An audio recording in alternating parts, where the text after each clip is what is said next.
Honeybee13 writes, I've been a scrapper for many years and I've recently found new enthusiasm for balance. My problem is that I would usually use bits and pieces from one collection. I would love to know how to pick bits and pieces from a variety of companies and know what will work together. Any suggestions? Glitter Girl, can you help Honeybee13 coordinate complementary collections? Of course I can. And today we're doing something a little different, that we're going back to a question that became one of the most popular adventures in 2012 and having a new look at that same idea with products that are brand new and current in the store. So I've just unpacked an order from Two Peas in a Bucket, and I had ordered a giant stack of pattern paper to give me an influx of new patterns and new colors so that I could see all of the different trends that were current right now. And I'm going to take you through my process in choosing the papers and supplies that I'm going to use with these two photos from Disneyland, and then take you through the layout, of course. So I'll set the embellishments aside just for a moment and talk about paper first, because that's always where I start, and I find that it's easier for me to mix collections if I start with the papers.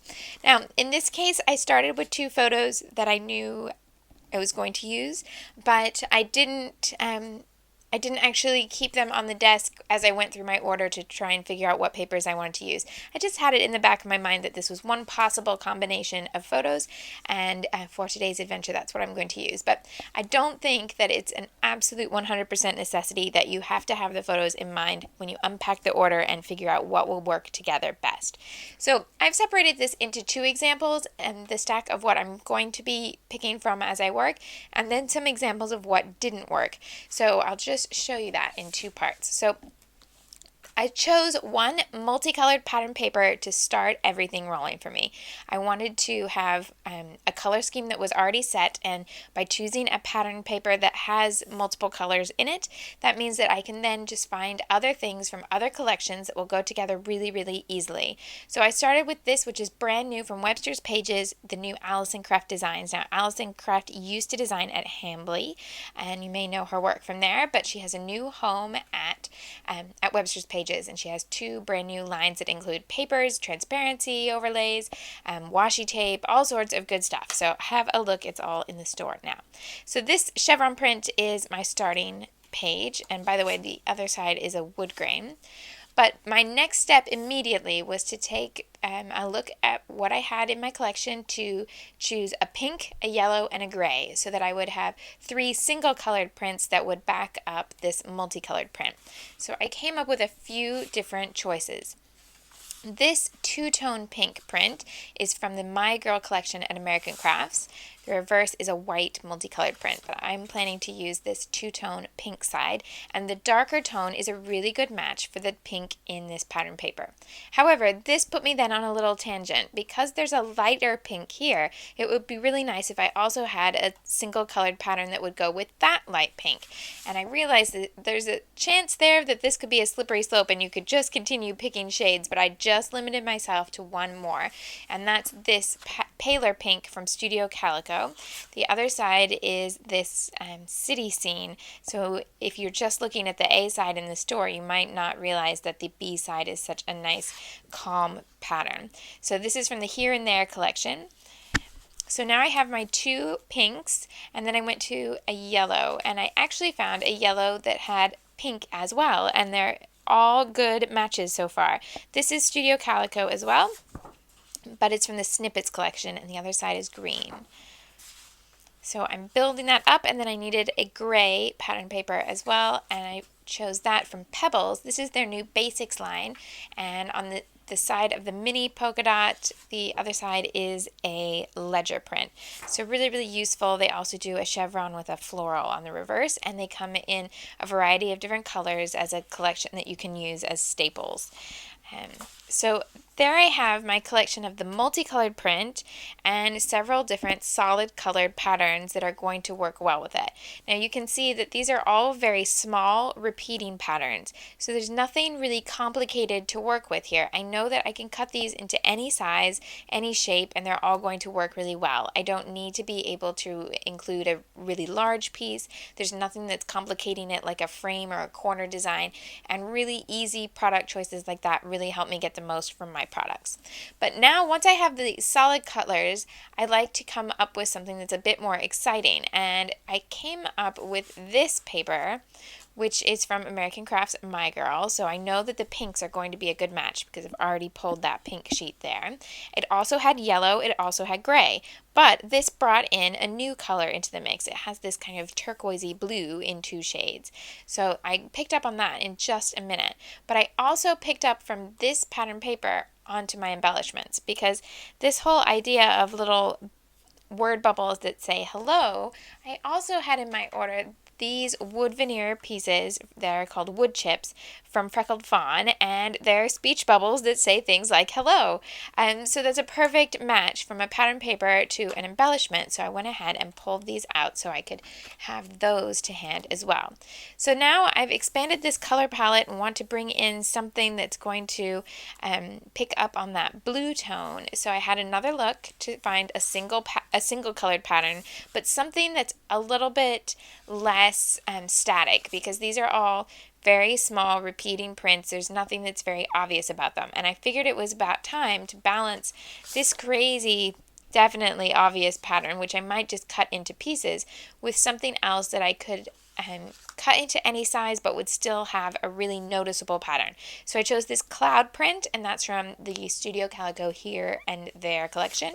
The other side is a really easy neutral, like a chicken wire, or lots of little hexagons. So definitely a really usable pattern on both sides. So now my kit is starting to look a little bit more energetic, because I have this deeper tone and I have some really bold patterns mixed in with those small things. At this point in time is where I start focusing on what I could choose from different collections that would work well as embellishments. Well, cut-apart sheets now are a great place to start. They're cheaper than buying a whole pack of embellishments, and you can cut them apart and get all sorts of different accents for your pages. This one is from Snippets by Studio Calico, and I picked up on the fact that there are some pinks and some turquoises in here that I could cut out. Now, I'm not going to bring in green, and I don't think I'm going to bring in red. I don't have any plans to at this point in time. So I'm just looking at individual pieces. So when you look at a cut apart sheet, it helps if you can look at individual things in your mind.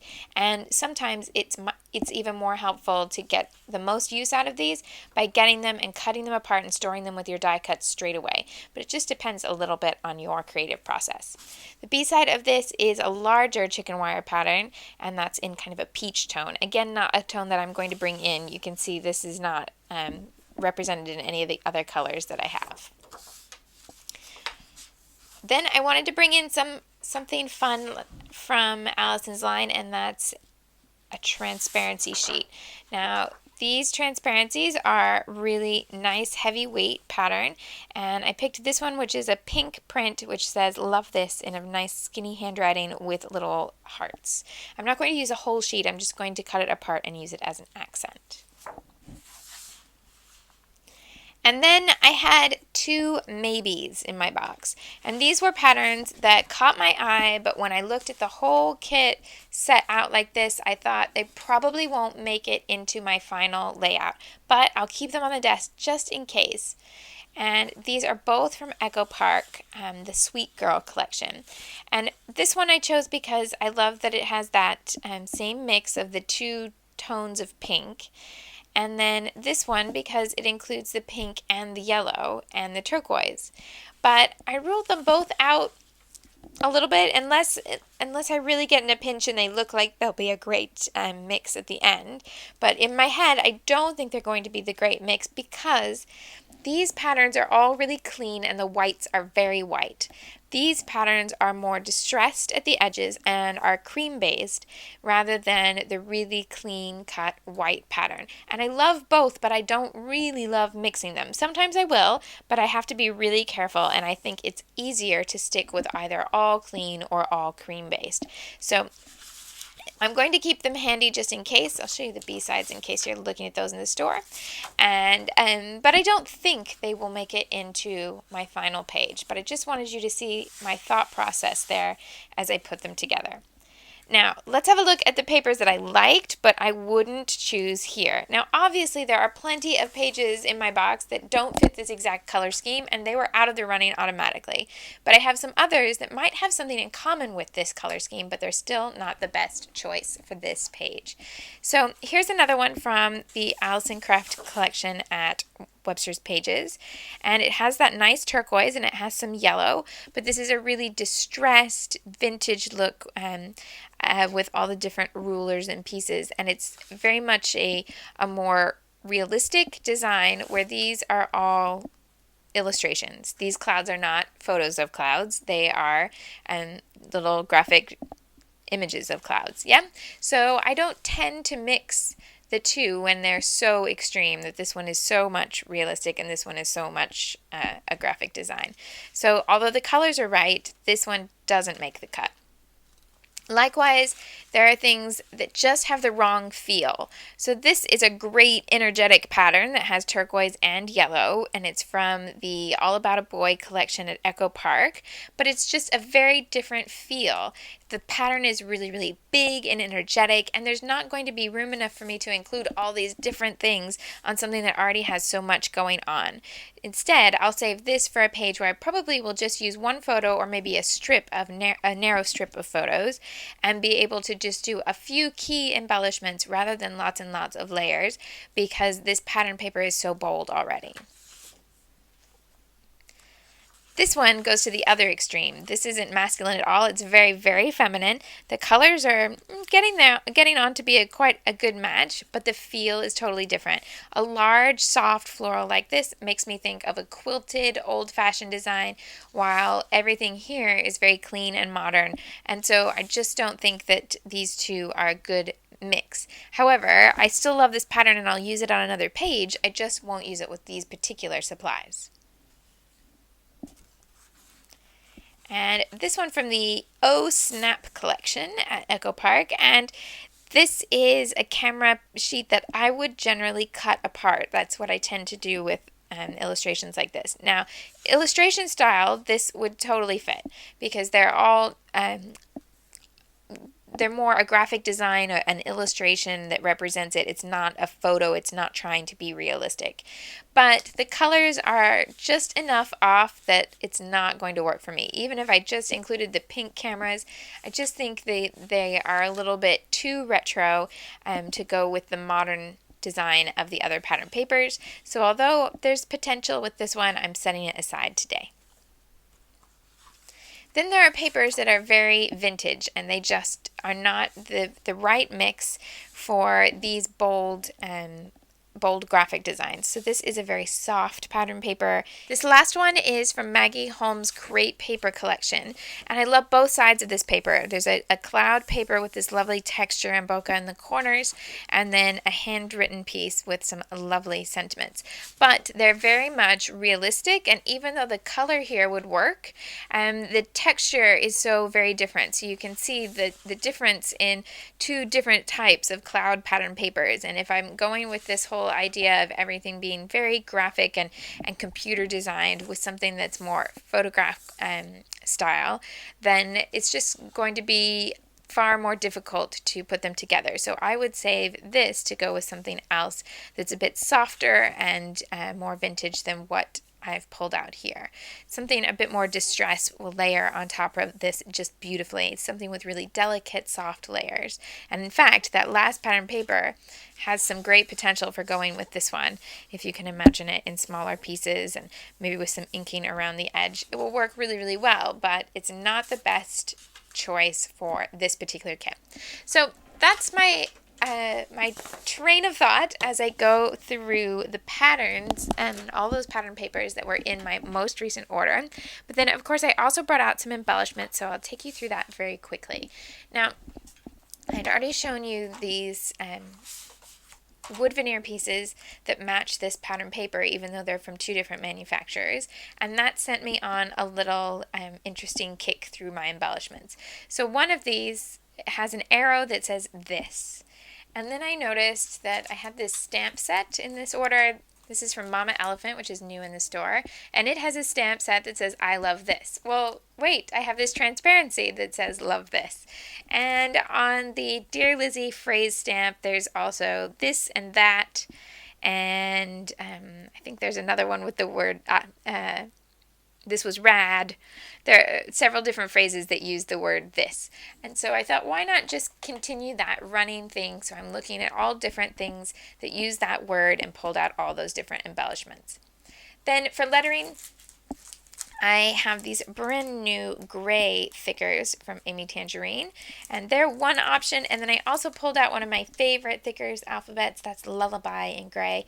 And I'll just see once I get the page done which is going to be the better piece, because with all those subtle patterns it may need something that's a little bit more bold and solid color, like the solid alphabet rather than the stripe of the gray. But these are very, very cute as well, so I might use one or the other. Then one new tool that was in my order, and that's this new Jenny Bolin punch from Fiskars, and it's a punch that you use to make embellishments, because this little design turns into a little pinwheel when you fold the corners into the center and use maybe a brad, a stitch, a button, an enamel dot, anything you want in the center to make that little pinwheel design. So I'm going to use that to make some of my embellishments, and I think that's everything I need to get started.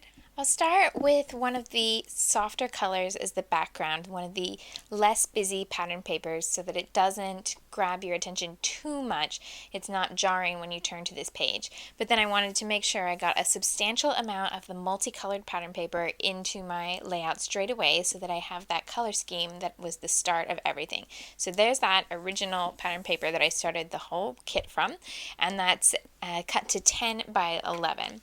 Then I have my photographs, and I wanted to add these on a more neutral colored mat, so I'm going to add them on gray. And there have been a few discussions that have come up on the board recently about when to choose a photo mat, when not to. And to be honest, sometimes it's just a case of looking at the layout, looking at how it would look with a mat and without, and making a decision on what you like. It's that simple. But there are a few things that I do keep in mind. One is that if I'm using lots of colors in the layout that are not in the photograph, then it can be handy to use a neutral color to mat them, mat the photos, to give some sort of separation, so it's not so obvious that you're making a different. You're making a shift in color from the photos to the pattern paper. And I do like to use colors that are not in the photo specifically, because then the photos really pop. And with as much embellishment and pattern as I put on the page, it's important to have ways for the photos to still be really visible. And that's important to me as I design. So a gray neutral paper here will just put that nice little border around the very blue of the sky, which is something I want to be a focus of the layout. Another thing that was mentioned was whether to put a gap in between the photos or not, and I really think this is just personal preference. You often see me put my photos absolutely next to each other, and part of that is because I really like the compositional technique in photography and artwork called a diptych, where you take two images and you put them side by side as if they were pages in a book, or two pieces come together to be one new piece of artwork. And I really like sometimes how that works with my photos. This particular instance isn't the most perfect example of how they work together, but I wanted to show you the difference between the images separated with the photo mat in between and together, so that you could see what goes through my mind when I'm making that decision. If I was using a solid colored mat with these two photos, I probably would put a gap between. But the reason why I'm not going to on this page is because I'm using a pattern paper mat, and in between the two photos, I'm going to end up with just this tiny bit of the pattern, which is distracting to me. It's half a row of polka dots. It's not enough of the pattern to see what's really going on, but it's enough that it makes you see that it's not a straight line. So for me, I would prefer the photos to be close together so that there's not that gap showing just part of the pattern.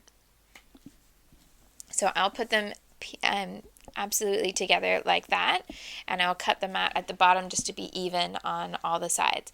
But I really think it's just a matter of your taste in photo composition and what works best for your photos and your patterns. If you scrapbook with more solid colors than patterns, then it's a lot easier to leave a gap, and some patterns will work out magically that if you separate that photo, the bit in the middle is going to look great with your pictures, but sometimes it doesn't, and I always try to keep in mind what's going to complement the photos versus what's going to distract from them.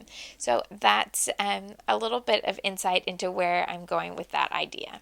When I add one photo mat, I tend to add two, especially if I have this sort of scheme where I have colors, and where I have three colors and all those different single colored pattern papers that I pulled out at the beginning.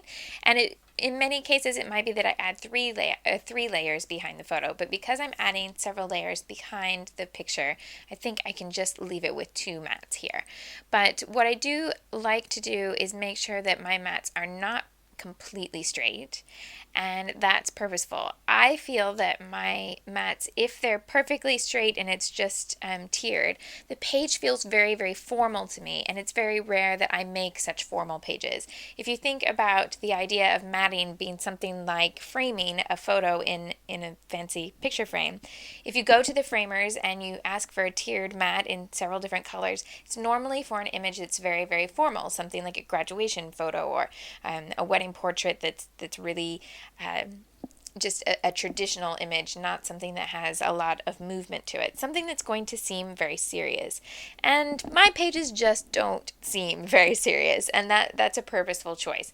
So I tend to make sure that I put in that little bit of an angle to make sure that I don't have this over serious tone to my pages.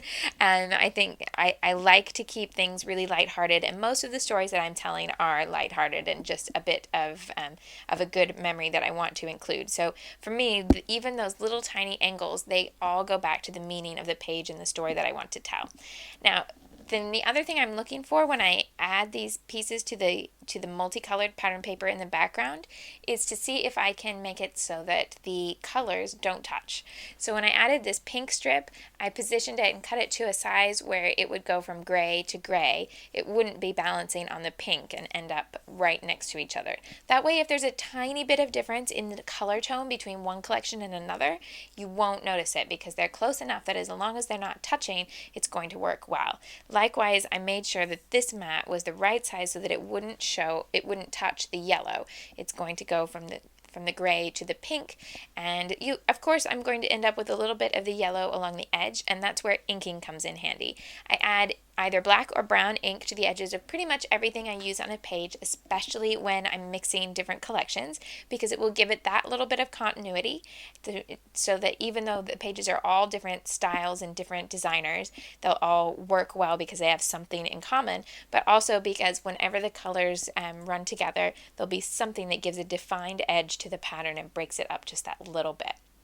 Now, I added a cut-apart card with the number 3 because there were 3 people on this trip to Disneyland, but unfortunately I completely failed to take a photograph of the 3 of us together, but it is something I'm going to be mentioning in the journaling, so I thought that was a good way to use this card, especially because it was the right colors and I had something in the story that would fit, so that was enough to make me go ahead and think I will go ahead and say yes to the number 3 card. Now I really would like to bring in that blue tone, and I don't want to do a lot of this blue because the blue that I've chosen is not the same blue that's in the photograph. So let me show you what's in the picture versus what's in the paper. Now where it does match is in the tower itself. Those turquoisey blues are a great match, but the blue of the sky, which is a gorgeous blue, is not the blue that I'm using on my papers. So instead of using a large block of this, I wanted to use it to make smaller embellishments. So I'm going to try this with the pinwheel. And it's just as easy as punching one of these from the paper and then folding it together with a pop dot. Now, something to keep in mind with the pinwheel punch is that both sides of the pattern paper are going to show. So you need to make sure that either you use a pattern where both sides match your layout, or you punch 2 and put them back to back, so that you have the same pattern on both sides, or two different patterns that do work on either side. Or you use solid colored cardstock that's the same on both sides, so that when you flip the design in to make the pinwheel, both sides are going to work. If this had a completely different color or pattern that didn't work with my layout on the other side, I wouldn't be able to use it without adding another layer or something similar. So in this case, this one works really well since the back is that nice neutral. I'm just going to start with the neutral facing up and put a pop dot in the middle, and then take one corner, the same corner from each one, and just fold it in to stick to the pop dot. And it's not so much a creased fold as it is curling the paper in.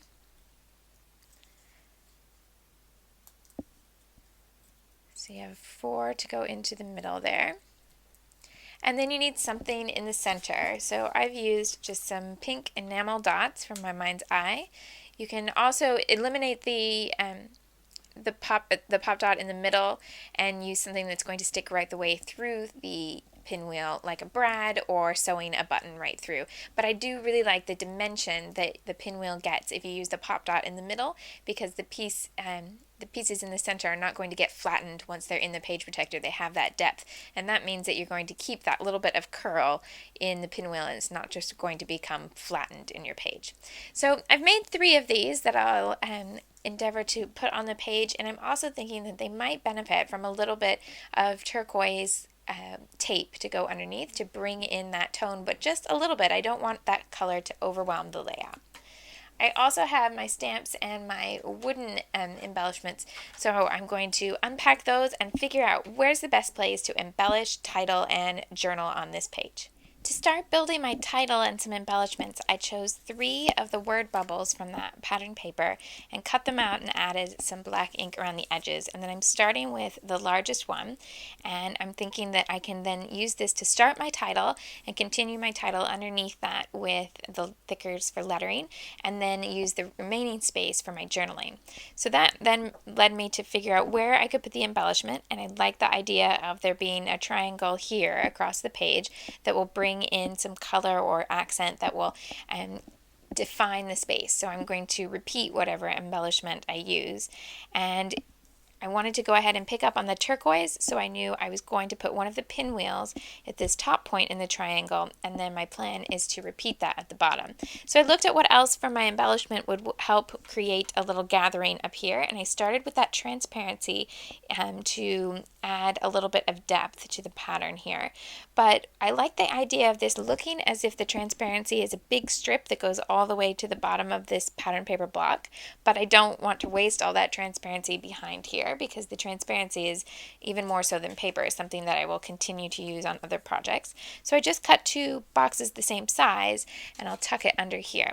That also means I can add my adhesive just at the top of the piece here and tuck this underneath the photo mat, and that way I don't have to worry about my glue being on show.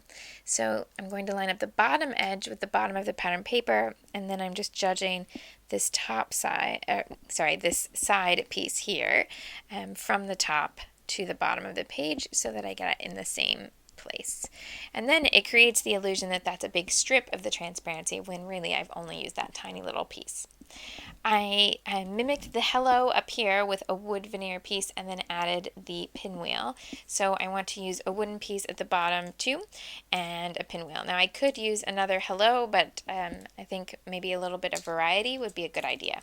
So I'm going to use this one, which says wow.